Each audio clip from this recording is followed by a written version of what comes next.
ನಮಸ್ಕಾರ ಸ್ನೇಹಿತರೆ, ಕ್ರಿಯೇಟಿವ್ ಶೈಲಜಾ ಚಾನಲ್ಗೆ ನಿಮ್ಮೆಲ್ಲರಿಗೂ ಕೂಡ ಸ್ವಾಗತ. ಇವತ್ತು ನಾನು ನಿಮಗೆ ಬತ್ತಿ ಮಾಡುವಂಥ ವಿಧಾನವನ್ನು ತೋರಿಸ್ಕೊಡ್ತಾ ಇದ್ದೀನಿ. ಇನ್ನೇನು ಶ್ರಾವಣ ಮಾಸ ಬಂದೇ ಬಿಡ್ತು. ವರಮಹಾಲಕ್ಷ್ಮಿ ಹಬ್ಬ ಹಾಗೂ ಶ್ರಾವಣ ಮಾಸದಲ್ಲಿ ಶ್ರಾವಣ ಸೋಮವಾರ, ನಾಗರ ಪಂಚಮಿ, ಈ ಥರ ಎಲ್ಲ ಥರದ ಒಂದು ಹಬ್ಬಗಳು ಶ್ರಾವಣ ಮಾಸ ಸ್ಟಾರ್ಟ್ ಆಯಿತು ಅಂದರೆ ಎಲ್ಲ ಹಬ್ಬಗಳು ಶುರುವಾಗುತ್ತೆ. ಈ ಒಂದು ಹಬ್ಬಗಳಿಗೆ ತುಂಬಾ ವಿಶೇಷವಾದಂಥ, ಸ್ವಚ್ಛವಾದಂಥ, ಪರಿಶುದ್ಧವಾದಂಥ ಬತ್ತಿಗಳನ್ನು ಮನೆಯಲ್ಲಿ ನಾವು ಹೇಗೆ ಮಾಡ್ಕೋಬಹುದು ಅಂತ ಹೇಳಿಬಿಟ್ಟು ಇವತ್ತು ನಾನು ನಿಮಗೆ ತೋರಿಸ್ಕೊಡ್ತಾ ಇದ್ದೀವಿ. ಹಾಗಾಗಿ ಯಾರನ್ನೂ ಕೂಡ ವಿಡಿಯೋನ ಎಲ್ಲೇನೂ ಸ್ಕಿಪ್ ಮಾಡಿದಿರಾ ಸಂಪೂರ್ಣವಾಗಿ ವಿಡಿಯೋ ನೋಡಿ. ಯಾರೆಲ್ಲ ಮೊದಲಿಗೆ ನನ್ನ ಚಾನಲ್ ನೋಡ್ತಾ ಇದ್ದೀರಾ ಸಬ್ಸ್ಕ್ರೈಬ್ ಮಾಡಿಕೊಂಡು ನೋಡಿ ಅಂತ ಹೇಳಿಬಿಟ್ಟು ಹೇಳ್ತಾ, ಇವತ್ತು ಗೆಜ್ಜೆ ವಸ್ತ್ರ, ಹಾಗೆ ಮಾಮೂಲಿ ದೀಪ ಹಚ್ಚೋಂಥ ಬತ್ತಿ, ಹಾಗೆಯೇ ಹೂ ಬತ್ತಿ ಮತ್ತು ರುದ್ರಬತ್ತಿ ಇಷ್ಟನ್ನು ಕೂಡ ಮಾಡೋದು ಹೇಗೆ ಅಂತ ಹೇಳಿಬಿಟ್ಟು ಇವತ್ತು ನಾನು ನಿಮಗೆ ತೋರಿಸ್ಕೊಡ್ತಾ ಇದ್ದೀನಿ. ಇಲ್ಲಿ ಮೊದಲಿಗೆ ಶುದ್ಧವಾದಂಥ ಒಂದು ಹತ್ತಿಯನ್ನು ತಗೊಂಡು ಅದನ್ನು ನೀಟಾಗಿ ಬಿಡಿಸ್ಕೊಂಡಿದ್ದೀನಿ. ನಾನು ಬಿಡಿಸ್ಕೊಂಡ್ಬಿಟ್ಟು ಈ ಥರ ಉದ್ದವಾಗಿ ಮಾಡಿಕೊಂಡು ಅದನ್ನು ಹಗುರವಾಗಿ ಅಂಗೈಯಲ್ಲಿ ಹಿಡ್ಕೊಂಡು ಈ ಥರ ಸ್ವಲ್ಪ ಸುತ್ತಿಸ್ಬೇಕು. ಅದನ್ನು ಈ ಥರ ಮಾಡೋದ್ರಿಂದ ಏನಾಗುತ್ತೆ, ಹತ್ತಿ ಬಿಟ್ಕೊಳ್ಳೋದಿಲ್ಲ, ಕ್ಲೀನಾಗಿ ನೀಟಾಗಿ ಬರುತ್ತೆ ಗೆಜ್ಜೆ ವಸ್ತ್ರ ಮಾಡೋದಕ್ಕೆ. ಹಾಗಾಗಿ ಇಲ್ಲಿ ಮೊದಲಿಗೆ ನಾನು ನಿಮಗೆ ಗೆಜ್ಜೆ ವಸ್ತ್ರ ಮಾಡೋದು ಹೇಗೆ ಅಂತ ಹೇಳಿಬಿಟ್ಟು ತೋರಿಸ್ತಾ ಇದ್ದೀನಿ ನೋಡಿ. ಇಷ್ಟು ನೀಟಾಗಿ ಈ ಥರ ಸುತ್ತಕೊಂಡಿದ್ದಾಗಿದ ನಂತರ ಈಗ ಇದಕ್ಕೆ ನಾವು ಒಂದು ಸ್ವಲ್ಪ ಎರಡು ಥರದ ಒಂದು ನೋಡಿ, ಇಲ್ಲಿ ಹತ್ತಿ ಇದೆಲ್ಲ, ಇದನ್ನು ಈ ಥರ ಬಿಡಿಸ್ಕೋಬೇಕು ನೀಟಾಗಿ. ಈ ಥರ ಬಿಡಿಸ್ಕೊಂಡು ನಾವು ನೀಟಾಗಿ ಎಳ್ಕೋಬೇಕು. ಈ ಥರ ನೋಡಿ, ಹೀಗೆ ನಿಧಾನವಾಗಿ ಎಳ್ಕೋಬೇಕು. ನಿಮಗೆ ಎಷ್ಟು ಉದ್ದ ಬೇಕಾಗುತ್ತೋ ಅಷ್ಟು ಉದ್ದನ ಮಾಡ್ಕೋಬಹುದು. ಇದರಲ್ಲಿ ತುಂಬ ಚೆನ್ನಾಗಿ ಬರುತ್ತೆ. ನಾವು ಮನೆಯಲ್ಲೇ ಸ್ವಚ್ಛವಾದಂಥ ಹತ್ತಿಯನ್ನು ತಗೊಂಡು ಅದರಲ್ಲಿ ಬತ್ತಿಯನ್ನು ಮಾಡಿ ದೇವರಿಗೆ ದೀಪವನ್ನು ಹಚ್ಚಿದ್ರೆ ತುಂಬಾ ಶುಭ ಫಲ ಕೊಡುತ್ತೆ. ಹಾಗೆ ತುಂಬ ಶ್ರೇಷ್ಠನೂ ಕೂಡ ಹೌದು. ರೆಡಿಮೇಡ್ ಬತ್ತಿಗಳು ಕೂಡ ಸಿಗುತ್ತೆ, ಇಲ್ಲ ಅಂತಲ್ಲ.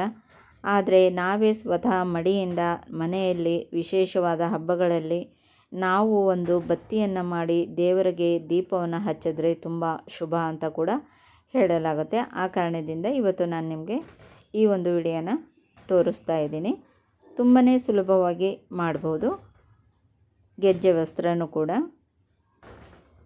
ನೀವು ದುಡ್ಡು ಉಳಿಸ್ದಾಗೂ ಆಗುತ್ತೆ, ಹಾಗೆ ಮನೆಯಲ್ಲಿ ಮಾಡಿ ದೇವರಿಗೆ ಹಾಕುವಂಥ ಒಂದು ಗೆಜ್ಜೆ ವಸ್ತ್ರ ಇನ್ನೂ ತುಂಬ ಶ್ರೇಷ್ಠ ಅಂತಲೂ ಕೂಡ ಹೇಳ್ಬೋದು. ಹಾಗಾಗಿ ಇವತ್ತಿನ ದಿವಸ ಈ ಒಂದು ವಿಡಿಯೋನ ನಾನು ನಿಮಗೆ ತೋರಿಸ್ತಾ ಇದ್ದೀನಿ. ಈಗೆಲ್ಲನೂ ಕೂಡ ಈ ಥರ ಮಾಡ್ಕೊಂಡಿದ್ದೀನಿ ನೋಡಿ.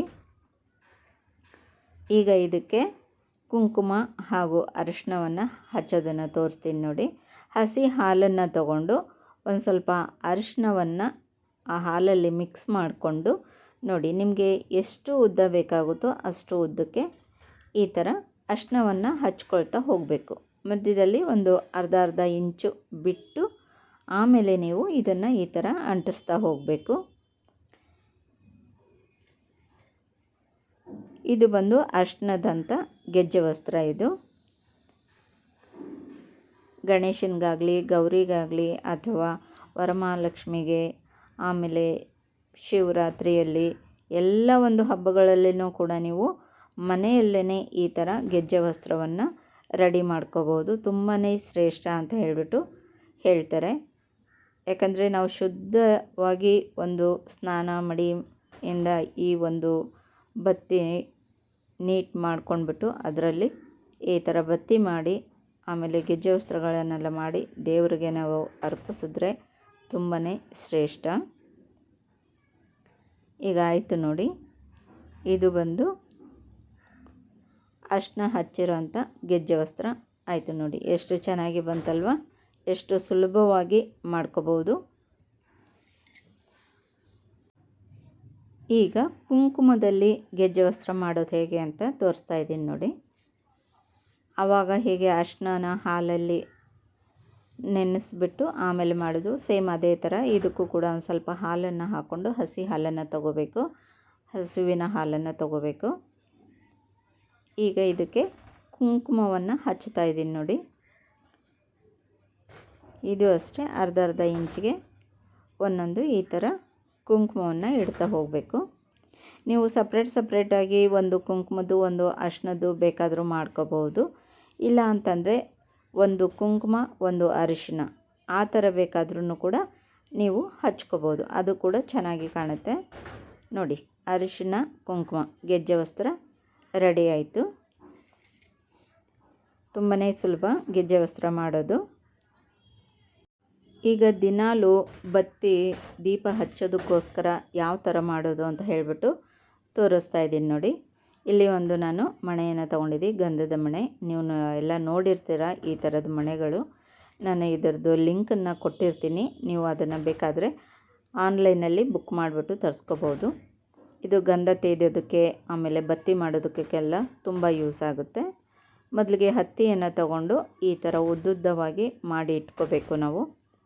ನಮಗೆ ಯಾವ ಸೈಜು ಉದ್ದ ಬೇಕಾಗುತ್ತೋ ಬತ್ತಿ ಆ ಸೈಜು ಉದ್ದನ ಈ ಥರ ಮಾಡಿಕೊಂಡು ಆಮೇಲೆ ಇದನ್ನು ಈ ಒಂದು ಮಣೆ ಮೇಲೆ ವಿಭೂತಿಯನ್ನು ಹಚ್ಕೊಂಡು ಈ ಥರ ಹೊಸಿತಾ ಹೋಗಬೇಕು. ಆವಾಗ ಬತ್ತಿ ನೀಟಾಗಿ ಚೆನ್ನಾಗಿ ಬರುತ್ತೆ.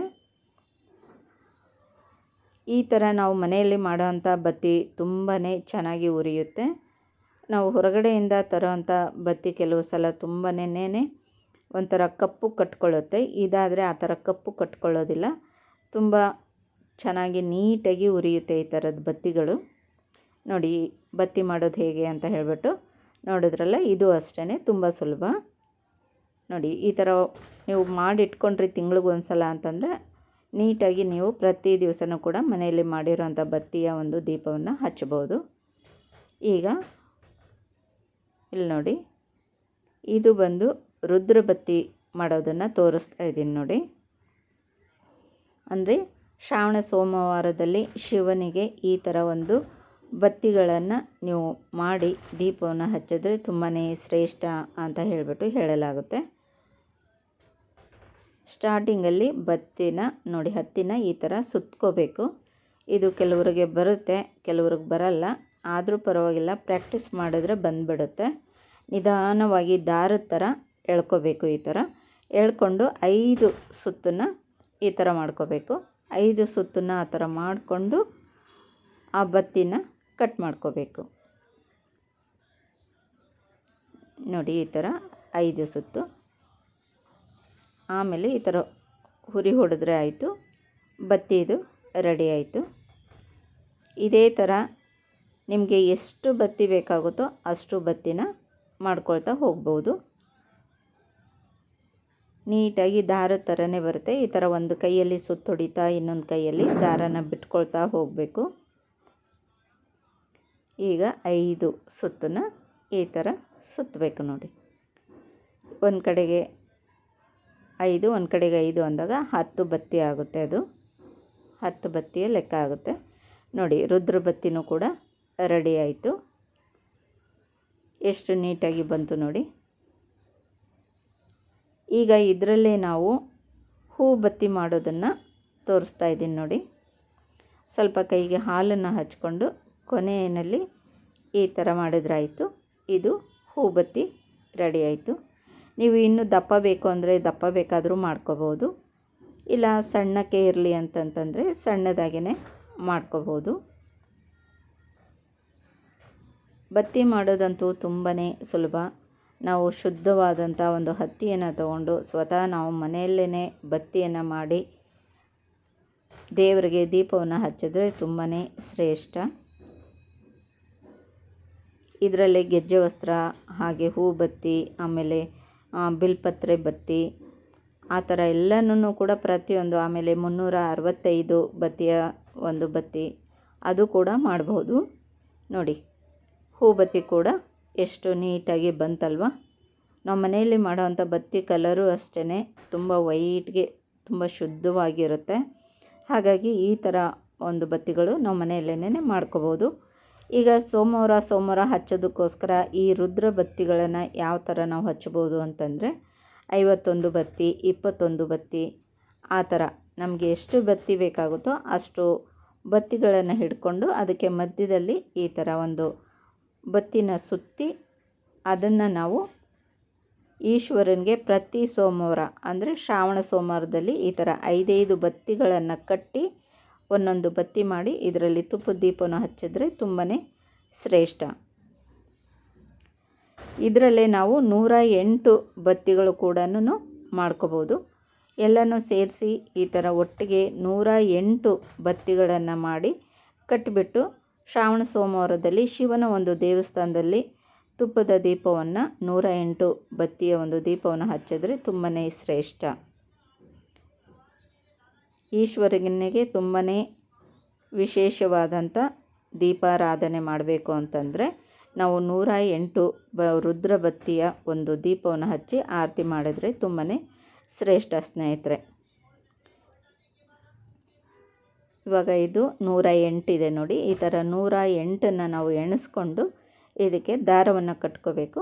ಇದಕ್ಕೆ ದಾರವನ್ನು ಕಟ್ಕೊಂಡು ಇದನ್ನು ತುಪ್ಪದಲ್ಲಿ ನಾವು ನೆನೆಸಿಟ್ಟು ಇದನ್ನು ಈಶ್ವರನಿಗೆ ದೀಪಾರಾಧನೆ ಮಾಡೋದಕ್ಕೆ ಇದು ತುಂಬ ವಿಶೇಷವಾಗಿ ಇರುತ್ತೆ. ಈ ಒಂದು ಬತ್ತಿ ಇದಕ್ಕೆ ರುದ್ರ ಬತ್ತಿ ಅಂತಲೂ ಕೂಡ ಕರೀತಾರೆ. ಇದು 5 ಬತ್ತಿ, ಇದು ಬಂದು 108 ಬತ್ತಿ ನೋಡಿ. ಇನ್ನು ಇದು ನೋಡಿ, ಇದು ಕೂಡ ಸ್ವಲ್ಪ ಗೆಜ್ಜೆ ವಸ್ತ್ರ ಥರನೇ ಬರುತ್ತೆ.